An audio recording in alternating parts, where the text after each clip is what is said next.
Welcome to my easy learning computer. இன்றைக்கி வீடியோவில் எதை பற்றி டிஸ்கஸ் பண்ண போகிறோம் அப்படின்னு பார்த்தோன்னா ஒரு பைத்தான் ப்ரோக்ராமோட தாங்க வந்திருக்கேன். என்ன கொஷின் அப்படின்னு பார்த்தீங்கன்னா, write a Python program to calculate the harmonic sum of n-1. This is my question. இந்த கொஷின் வந்து காலேஜ் லெவலில் கேட்கக்கூடிய கொஷின், பிடெக்கில் எம்டெக்கில் ரிப்பீட்டடாக கேட்கக்கூடிய கொஷின். அதாவது ஹார்மோனிக் சம் எப்படி கேல்குலேட் பண்ணுறதுன்னா, ஒரு சீரியஸ் கொடுத்துருக்காங்க பாருங்கள். 1 + 1/2 + 1/3 + 1/4 இந்த மாதிரி போயிட்டே இருக்கும். எது வரைக்கும் அப்படின்னா n வரைக்கும் போயிட்டே இருக்கும். சப்போஸ் என்னுக்கு நான் வந்து ஒரு 5ன்னு கொடுக்குறதா இமேஜின் பண்ணிக்கிட்டேன்னா இந்த சீரியஸ் 4 டைம்ஸ் போகும்.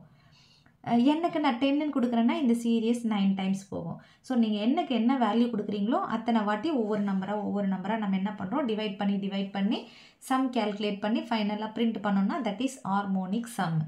சரி, இப்போ இந்த கொஷினுக்கு எனக்கு என்னென்னலாம் வேணும் அப்படின்னு கேட்டேன்னா ஒன்றுமே இல்லைங்க. இந்த ப்ராசஸ்ஸு கேல்குலேட் பண்ணி ரிசல்ட்டை கொண்டு போய் வைக்கிறதுக்கு எனக்கு ஒரு வேரியபிள் வேணும், தட் இஸ் சம்மு. ப்ளஸ் இந்த சீரியஸ் எது வரைக்கும் போகணும் அப்படிங்கிறத ஃபிக்ஸ் பண்ணுறதுக்கு எனக்கு n வேணும். அவங்க யூசர் வந்து கேட்பாங்க, எனக்கு 10 வரைக்கும் வேணும், எனக்கு 20 வரைக்கும் வேணும், எனக்கு 100 வரைக்கும் வேணும்னுட்டு. ஸோ இந்த 2 இருந்தால் போதும், நான் இதை கேல்குலேட் பண்ணி முடிச்சிடலாம். n வேல்யூ தெரியணும், கேல்குலேட் பண்ணி அசைன் பண்ணுறதுக்கு ஒரு வேரியபிள் சம்முன்னு வேணும். சரி, நான் n = int of input of enter n வேல்யூன்னு கேட்டுட்டேன். இப்போ இந்த லாஸ்ட் நம்பர் என்னங்கிறத யூசரே ஃபிக்ஸ் பண்ணிப்பாங்க, அதை n வாங்கிக்கிட்டேன். இப்போ நானாக நினச்சிக்கிறேன் அதில் வந்து ஒரு 5 கொடுக்குறாங்கன்னு வச்சுக்கலாம். அடுத்தது சம் = 0. திஸ் இஸ் கேல்குலேட்டட் வேல்யூவை அசைன் பண்ணுறதுக்கான ஒன் ஆஃப் த வேரியபிள். அதில் நான் பிஃபோர் தட் அசைன் பண்ணுறதுக்கு முன்னாடி 0ன்னு இனிஷியலைஸ் பண்ணிட்டேன். அடுத்தது இஃப் n < 2. இது ஒரு அடிஷ்னல் கண்டிஷன் தான். இது வேணும்னா யூஸ் பண்ணலாம், வேண்டான்னா யூஸ் பண்ணாமல் கூட இந்த பார்ட்டை விட்டுடலாம். இந்த இஃப்லேருந்து இந்த எல்ஸ் வரைக்கும் யூஸ் பண்ணாமல் கூட விட்டுடலாம். ஏன் எதுக்காக யூஸ் பண்ணியிருக்கிறேன்னு பாருங்கள். இஃப் n < 2 நான் என்டர் பண்ணுற இந்த எண்ணுக்கு வேல்யூ 2வை விட சின்னதாக இருந்துச்சுன்னா, தட் மீன்ஸ் 1ஆக இருந்தது அப்படின்னா சம் = 1ன்னு எடுத்துக்கோ. நான் எதுவும் கேல்குலேட்டே பண்ண தேவையில்லை, டிஃபால்ட்டாக என்னென்னு எடுத்துக்கோ, 1ன்னு எடுத்துக்கோன்னு சொல்லிட்டேன். எப்படிங்க அப்படின்னு கேட்டிங்கன்னா, இப்போ என்னுக்கு வந்து நான் 1ன்னு கொடுக்குறேன்னு வச்சுக்கலாம். This is my n value, n = 1ன்னு இருக்குது. நம்ம சீரியஸில் பாருங்கள், 1 + 1/2 + 1/3ன்னு போகுதா. இங்கே ஏன் 1 போட்டிருக்காங்க? 1/1ன்னு போட்டால் என்ன வரும்? 1/1ன்னு போட்டாலும் 1 தான் வரும். 1/1ன்னு போட்டிங்கனால என்ன வரும்? 1ன்னு தான் வரும். ஸோ அதனால் அந்த 1/1 போட்டு இங்கே கேல்குலேட் பண்ணணுன்ற அவசியம் இல்லைன்றதுனால சம் = 1ன்னு எடுத்துக்கோன்னு சொல்லிட்டேன். சப்போஸ் நீங்கள் என்னுக்கு வேல்யூ 2க்கு மேலே, தட் மீன்ஸ் 2க்கு மேலே கொடுத்தீங்கன்னா இது கண்டிஷன் ஃபால்ஸ் ஆகிடும். ஃபால்ஸ் ஆச்சுன்னா எல்ஸ் பார்ட்டுக்கு வரும். இங்கேருந்து எங்கே வரும்? எல்ஸ் பார்ட்டுக்கு வரும். இப்போ நான் கொடுத்துருக்குற வேல்யூ படி என்னுக்கு 5 அப்படின்னு கொடுத்தேன்னா எல்ஸ் பார்ட்டுக்கு வரும். எல்ஸ் பார்ட்டுக்கு வந்தால் இப்போ நான் எத்தனை வாட்டி கேல்குலேட் பண்ணணும்? என்னுக்கு 5னா 4 டைம்ஸு. 1/2, 1/3, 1/4 ப்ளஸ் ஒரு 1. இது 4 ப்ராசஸ் பண்ணணும். ஒரே ப்ராசஸ் தான், டிவைட் பண்ணுற ப்ராசஸ் தான். ஸோ இந்த டிவைட் பண்ணுற ப்ராசஸை நான் ரிப்பீட் பண்ணிக்க போகிறேன். ரிப்பீட் பண்ணிக்கிறதுக்காக நான் லூப் யூஸ் பண்ணியிருக்கேன். For I in range of 1, nன்னு சொல்லிட்டேன். இப்போ என்னுக்கு நான் 5 கொடுத்துருக்கிறதுனால என்னோட வேல்யூ எவ்வளோ? 5. இப்போது நம்ம யூஸ்வலாக ரேஞ்ச் ஃபங்க்ஷனை யூஸ் பண்ணும்போது நம்ம என்னுக்கு என்ன ஃபங்க்ஷன், என்ன நம்பர் கொடுக்குறோமோ அதை விட ஒன்று கம்மியாக தான் போகும்னு ஆல்ரெடி நம்ம படிச்சிருக்கோம். என்னுக்கு 5ன்னு கொடுத்திங்கன்னா 4 டைம்ஸ் தான் இந்த லூப்பு போகும். என்னுக்கு 10ன்னு கொடுத்திங்கன்னா 9 டைம்ஸ் தான் இந்த லூப் போகும். ஸோ இப்போ நான் இங்கே nன்னு கொடுத்துருக்கேன். பிகாஸ் இங்கே நான் என்னோடய கொஷினில் n-1 வரைக்கும் தான் கேல்குலேட் பண்ண சொல்லியிருக்காங்க. நான் 5 கொடுத்தேன்னா 4 வரைக்கும் தான் பண்ணணும், 10 கொடுத்தேன்னா 9 வரைக்கும் தான் பண்ணணும். ஸோ அதனால தான் நான் இங்கே nன்னு கொடுத்துட்டேன். அப்போ nன்னு கொடுத்தேன்னா ஆட்டோமேட்டிக்காக n-1 டைம் தான் எனக்கு லூப் போகும். சரி, இப்போ ஃபஸ்ட்டு டைம் உள்ளே என்ட்ரு ஆகும்போது சம் = சம் ப்ளஸ், இப்போ நான் I in range of 1, nன்னு தானே கொடுத்துருக்கேன். 1ன்றதை தானே எடுத்துகிட்டு வந்து ஐக்கு அசைன் பண்ணிட்டு இருக்கோம். அப்போ 1 இருக்கும். இப்போ 1/iன்னு சொல்லியிருக்கேன். 1/i அப்படின்னா 1/1. 1/1.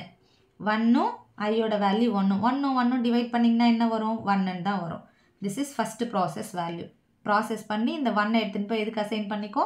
சம்மில் அசைன் பண்ணிக்கோ. இப்போ சம்மில் பார்த்தீங்க அப்படின்னா 1ன்னு இருக்கும். அடுத்தது இந்த லைனை முடிச்சுட்டு மறுபடியும் எங்கே போகும்? ஃபாரை தேடி போகும். ஐயோட வேல்யூ இங்கே ஏற்கனவே 1ன்னு எடுத்து அசைன் பண்ணியிருந்தது. இப்போ என்ன ஆகும்? 2ன்னு எடுத்து அசைன் பண்ணிக்கும். ஸோ 2, 5 கண்டிஷன் ட்ரூ உள்ளே வரும். உள்ளே வந்தால் என்ன ஆகும்? சம் = சம் ப்ளஸ், ஆல்ரெடி சம்மில் ஒரு 1ன்னு இருக்குது, ப்ளஸ் அதோட இப்போ 1/i. இப்போ 1/iன்னா ஐயோட வேல்யூ என்ன? 2. இப்போ 1/2 இந்த ரெண்டாவது ப்ராசஸை பண்ணும். 1/2 பண்ணிங்கன்னா என்ன வரும்?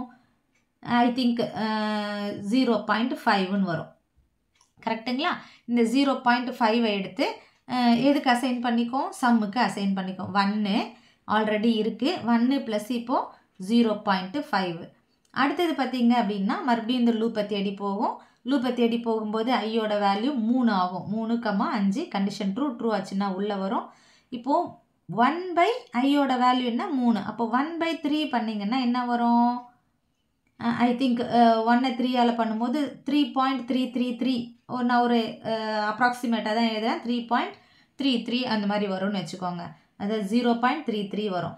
அடுத்தது 33 போயிட்டே இருக்கும். நான் ஒரு 2 டிஜிட்டை மட்டும் எடுத்துக்கிட்டேன். அடுத்தது மறுபடியும் மேலே போகும்போது ஐயோட வேல்யூ 4,5 கண்டிஷன் ட்ரூ உள்ளே வரும். இப்போ 1/4 1/4 பண்ணும்போது ஐ திங்க்கு 0.25 சரிங்களா? இப்போ 0.25ன்னு எடுத்துக்கோம். இப்போ இந்த வேல்யூஸ் எல்லாம் எதில் வச்சுக்கோம்? சம்மில் தான் வச்சுட்டு இருக்கோம். மறுபடியும் போகும்போது இங்கே 5,5 ஆச்சுன்னா கண்டிஷன் ஃபால்ஸ். 2 நம்பரும் சேம் ஆச்சுன்னா கண்டிஷன் ஃபால்ஸ் ஆகிட்டு வெளியில் வரும். இப்போ எனக்கு 4 வரைக்கும் கண்டுபிடிச்சது எதில் இருக்குதுன்னா சம்மில் இருக்குது. சம்மில் அசைன் பண்ணி வச்சாச்சு. நான் என்னென்ன அசைன் பண்ணியிருக்கிறோம்? ஒரு 1 இருக்குது. 1 போட்டுக்கிறேன் நான். அடுத்தது 0.5 இருக்குது. அடுத்தது 0.33 இருக்குது. அடுத்தது 0.25 இருக்குது. இப்போ இது எல்லாத்தையும் ஆட் பண்ணுங்கள். 8 5 ப்ளஸ் இங்கே ஒரு 5 10க்கு 0 ரிமைனிங் 1 2 அப்போ 2.02 அப்படிங்கிறது சம்மில் இருக்கும். இது அப்ராக்சிமேட்டாக தான் நான் போட்டிருக்கேன். நீங்கள் எக்ஸாக்டாக கேல்குலேட் பண்ணிக்கோங்க.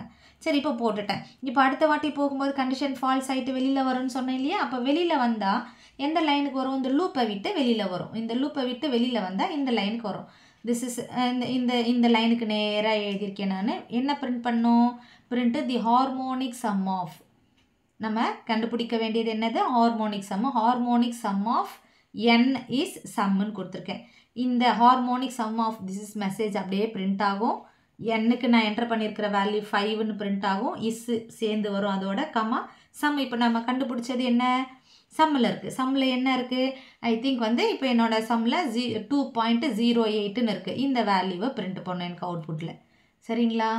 அப்போது ஒரு ஹார்மோனிக் சம்முன்றது எப்படி வரும்ன்ற ஒரு ப்ரிவ்யூ தான் காட்டியிருக்கேன். நீங்கள் சிஸ்டமில் செய்து பாருங்கள், எக்ஸாக்டாக வரும். இந்த ப்ரோக்ராம் உங்களுக்கு ரொம்பவே ஈஸியாக புரிஞ்சிருக்கும்னு நான் நினைக்கிறேன். அதே போல் நீங்களும் நினச்சிங்கன்னா உங்கள் காலேஜ் ப்ரோக்ராம்ஸ் எல்லாம் ரெகுலராக நீங்கள் வாட்ச் பண்ணணும் நம்ம சேனலில் அப்படின்னா நம்ம சேனலை கட்டாயம் சப்ஸ்கிரைப் பண்ணி வச்சுக்கோங்க. இந்த சேனலோட லிங்க்கை உங்கள் ஃப்ரெண்ட்ஸுக்கும் ஷேர் பண்ணுங்கள், எனக்கும் ஹெல்ப் பண்ணுங்கள். தேங்க்யூ ஃபார் வாட்சிங் திஸ் வீடியோ.